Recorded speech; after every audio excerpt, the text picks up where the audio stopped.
페르시아 전쟁의 교훈 그 첫 번째. 페르시아 전쟁 얘기를 하기에 앞서서 페르시아에 대해서 이렇게 장황하게 설명하는 것은 나름대로의 이유가 있습니다.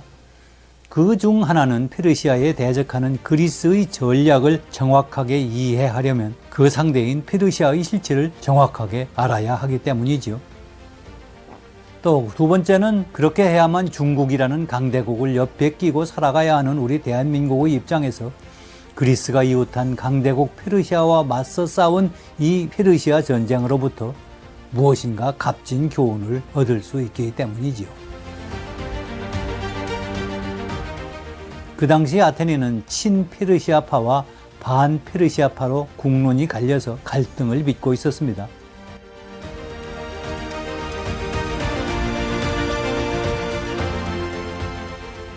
클레이스테네스의 친페르시아 정책에 관하여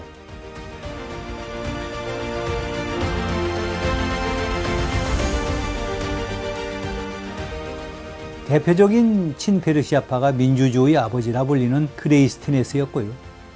대표적인 반페르시아파는 살라미스 해전의 영웅 테미스토클레스였습니다.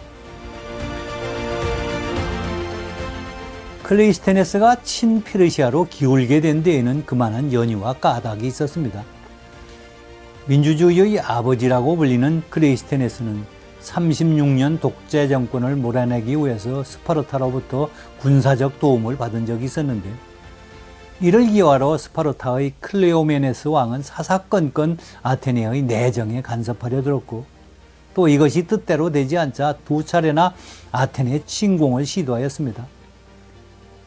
스파르타의 맹방이면서 동시에 아테네의 우호적이었던 코린토와 그리고 스파르타 귀족들의 반대로 이 침공은 무산되었지만 언제 또 스파르타가 위협을 가해올지 알 수 없는 상황이었습니다. 당시만 하더라도 아테네의 입장에서 스파르타는 상대하기가 버거울 만큼 강력한 군사 강국이었습니다. 클레이스테네스는 하는 수 없이 페르시아의 힘을 빌려 스파르타를 견제하는 외교 전략을 구사하려고 했던 것이지요. 하지만 클레이스테네스의 계산은 여지없이 빗나가고 말았습니다. 그가 페르시아 제국의 성격과 속성을 잘 몰랐기 때문이었지요.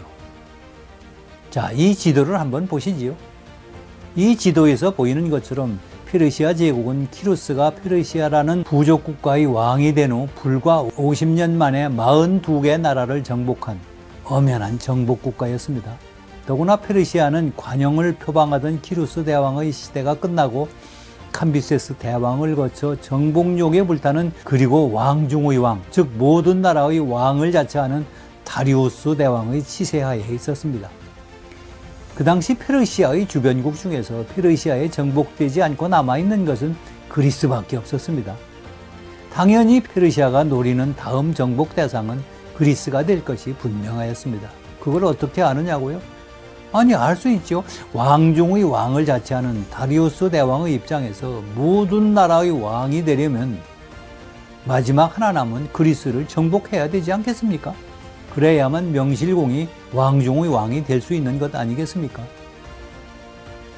다리우스 대왕은 왕중의 왕, 킹 오브 킹스라는 말을 아예 입에 달고 다는 사람이었습니다. 죽어서 그의 무덤에까지 그의 유언에 따라 이 말을 새겨 넣었을 정도이니까요. 그러한 페르시아의 도움을 요청한 것은 클레이스테네스의 명백한 오판이었고 또 실수였습니다. 아니나 다를까 페르시아는 아테네 사절단에게 페르시아의 도움을 받고 싶다면 먼저 페르시아에게 아테네의 물과 흙을 바치라고 요구했습니다. 이것은 달리 말하면 항복을 하라는 얘기였고, 그러니 아테네는 늑대를 피하려다 사자를 만난 꼴이었습니다. 그런데 아테네 사절단은 페르시아의 요구를 덥석 받아들여 그렇게 하겠노라고, 물과 흙을 바치겠노라고 약속을 하고 아테네로 돌아와서 아테네 민회에 이 사실을 보고하였던 것이지요. 이날 아테네 시민들은 크게 분노하였다고 합니다. 협상단의 비굴한 처사를 놓고 크게 흥분해서 민회는 격앙된 분위기에서 이 협상안을 거부하는 것으로 결론을 내렸습니다. 이것은 분명 이웃한 강대국 페르시아 제국의 속성을 제대로 파악하지 못한 클레이스테네스의 명백한 실수였습니다.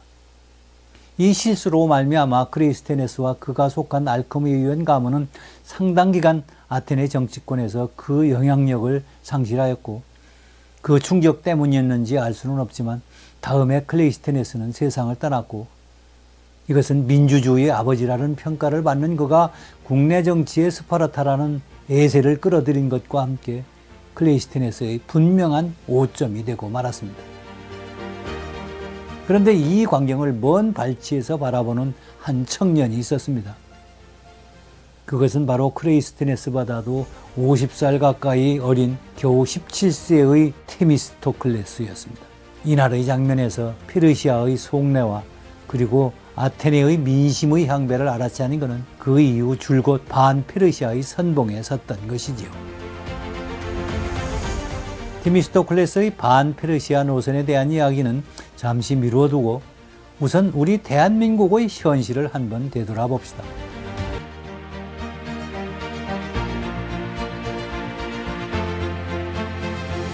페르시아 전쟁의 교훈에 관하여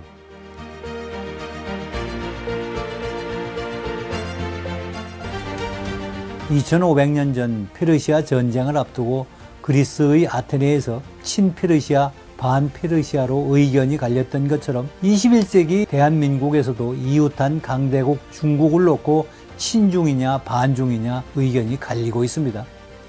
일부 극단적인 사람들은 격렬한 반중 시위를 벌이기도 합니다. 한편 이에 대항해서 친중이라고 의심을 받는 집권 여당은 반중 혐오 시위를 처벌하는 법을 만들겠다고 벼르고 있습니다. 양측 모두 사태의 본질을 놓친 어리석은 행동입니다. 우선 가짜 뉴스에 근거한 반중 혐오 시위, 특히 이웃나라의 국기를 짓밟고 또 이웃나라 국가 수반의 사진을 찍는 행위는 결코 우리에게 도움이 되지 않습니다. 이것은 중국을 싫어하느냐 좋아하느냐의 문제가 아닙니다. 차라리 이런 식의 데모를 하기보다 요즘 그 중국이 우리 서해상에다가 불법 구조물을 설치하고 있다고 그러잖아요. 이것을 강력하게 항의하는 대규모 시위를 좀 벌였으면 차라리 그것이 더 현명한 방법이 아닐까요? 반중 혐오 시위 처벌법을 만들겠다는 정부 여당도 어리석기는 마찬가지입니다.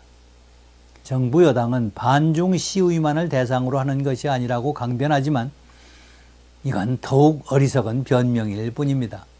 우리 국민들도 중국 정부도 세계 만방도 우리 정부와 여당의 속내를 뻔히 꿰뚫어 보고 있습니다.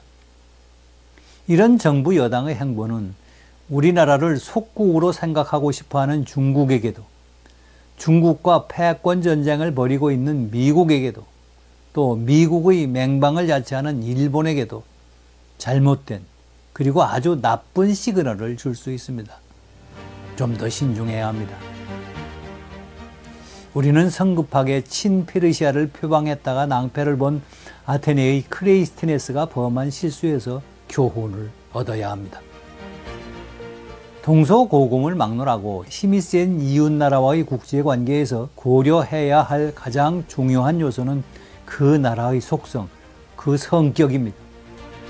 페르시아의 경우 강력한 행정력으로 결집된 국가 역량을 온통 해외 정벌에 쏟아붓는 국가 팽창을 가장 중요하게 생각하는 정복국가였습니다. 이것은 관용을 표방한 키루스 대왕도 또한 마찬가지였습니다.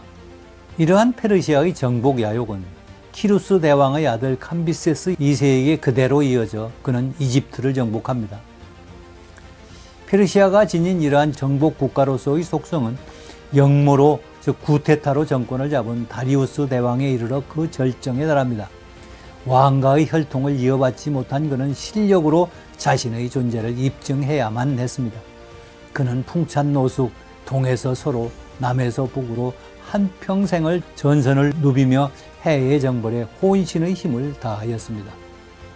그 업적을 이렇게 베이스툰이라는 한 100m 높이에 달한다는 이런 절벽인데 여기에 이렇게 그림과 글로 남겨 놓았습니다. 그가 정벌한 9개 나라의 왕들을 쇠사슬로 묶어서 끌고 오는 것으로 이렇게 그려놓았습니다. 이러한 페르시아의 정복 야욕은 살라미스 해전에서 다리우스 대왕의 아들이었던 크세르크세스 대왕이 아테네의 테미스토클레스에 의해서 참담한 패배를 당할 때까지 계속되었습니다. 결론적으로 이러한 정복 국가라는 거대 제국 페르시아의 속성을 제대로 파악하지 못한 아테네 클레이스테네스의 실수는 결코 작지 않았던 것입니다. 페르시아와 그리스, 그리고 중국과 대한민국에 관하여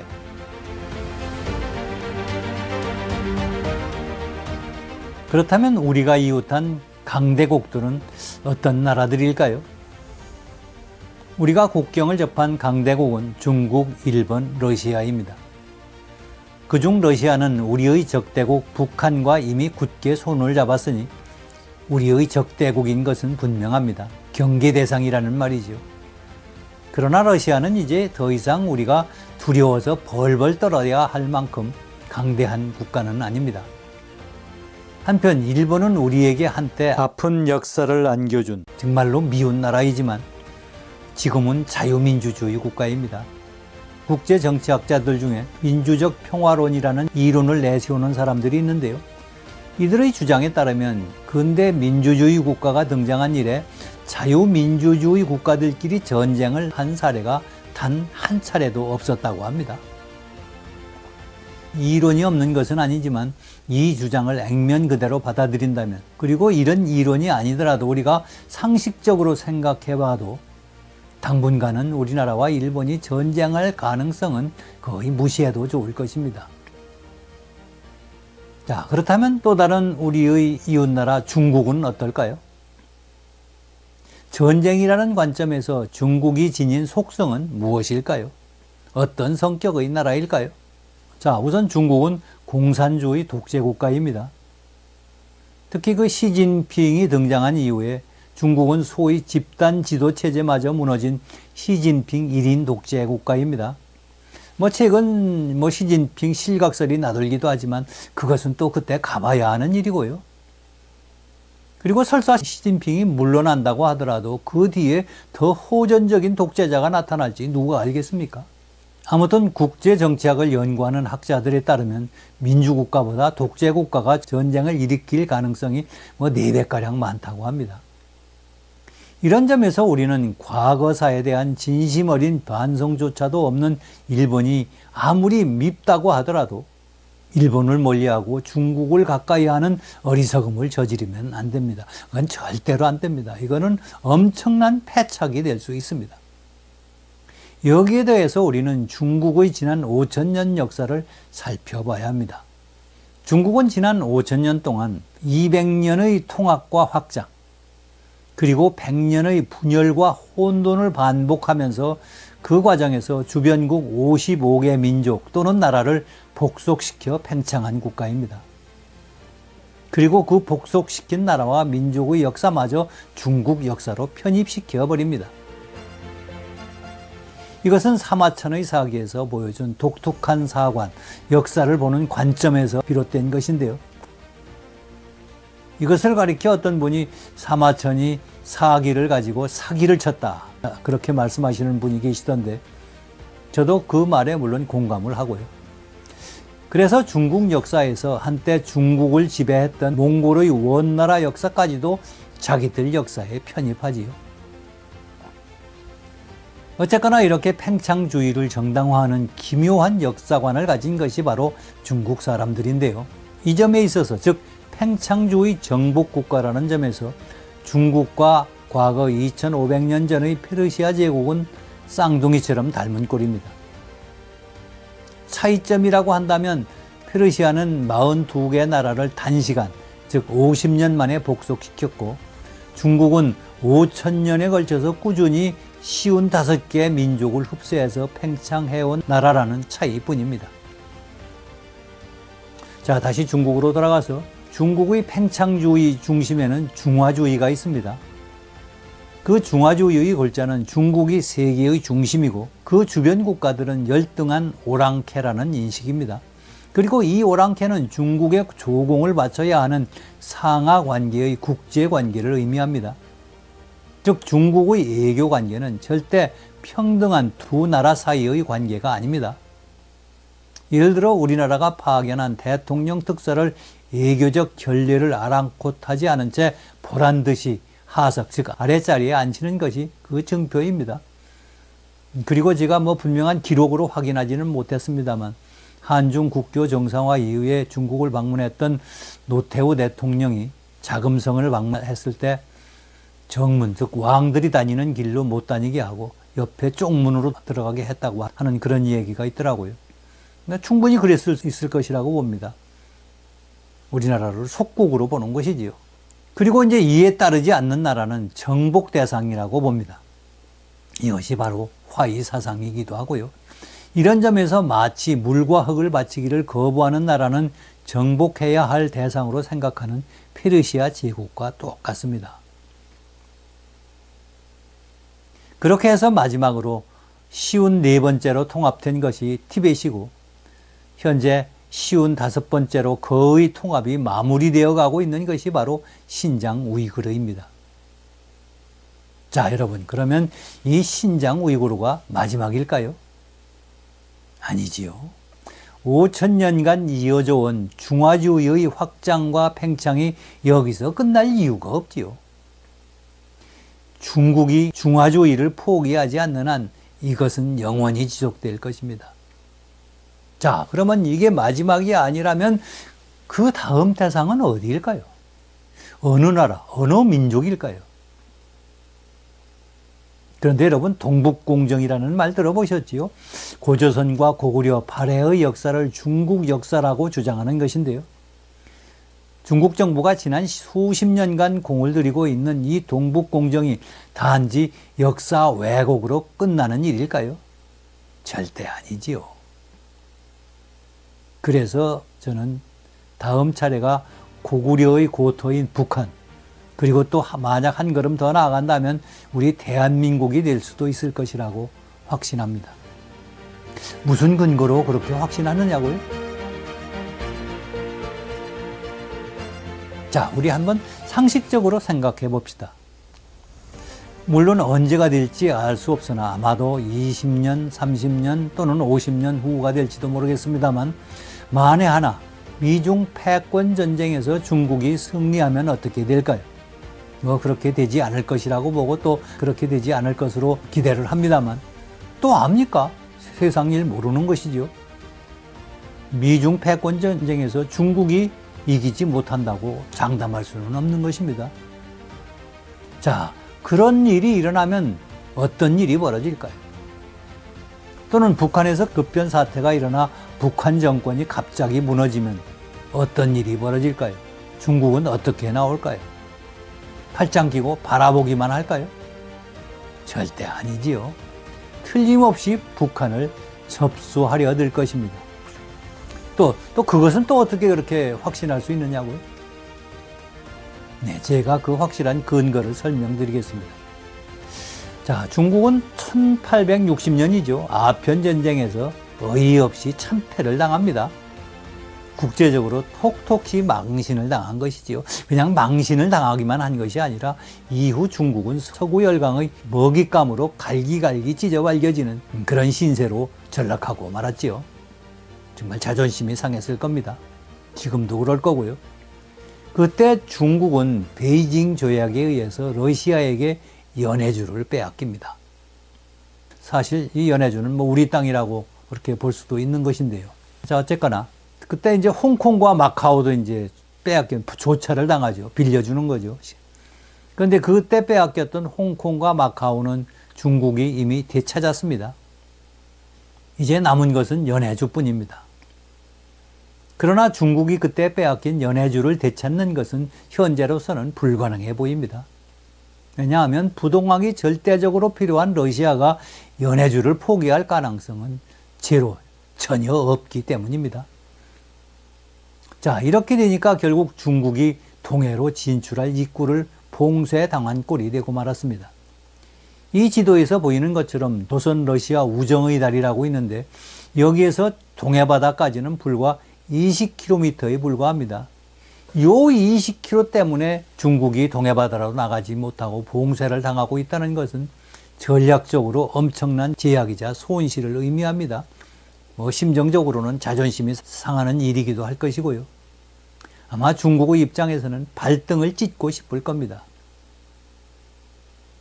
그런데 여러분, 중국이 북한을 접수하고서 나진, 청진 또는 원산에다가 해군기지를 건설하고 또 물동항을 건설하면 이 문제는 말끔히 해소됩니다. 자, 중국이 지금 중국몽이라고 해서 1대1로를 내세워서 중화주의의 부활을 꿈꾸고 있잖아요.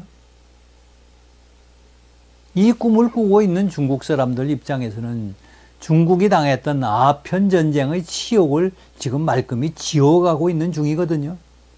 이제 남은 것은 연해주뿐입니다. 그런데 그것을 말끔하게 지우지는 못하더라도 북한을 접수해서 동해로 나갈 수 있는 길이 트이게 되면 그 아픔을 어느 정도 잊어버리는데 우선은 그런 대로 크게 도움이 될 것입니다. 그래서 중국은 기회만 있다면 북한을 접수하려고 덤벼들 것입니다. 그런데 그러한 중국의 의도를 어떻게 알 수 있느냐고요?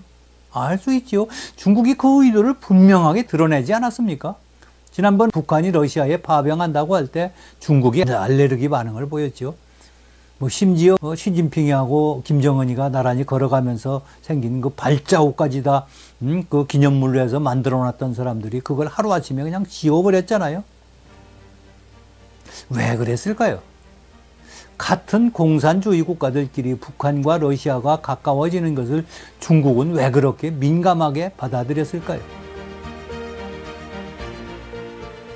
결국 북한과 러시아 상호 방위 동맹은 유사시에 러시아 군대가 북한에 진입할 근거가 될 수 있기 때문입니다. 지금까지 중국은 북한을 생각할 때 자기들만이 유일한 북한의 혈맹이라고 생각했는데 러시아 파병을 하게 되니까 이제는 러시아와 북한도 역시 혈맹이 되어버린 것입니다. 옛날에 흘린 피보다 최근에 흘린 피가 더 색깔이 진하지 않겠습니까?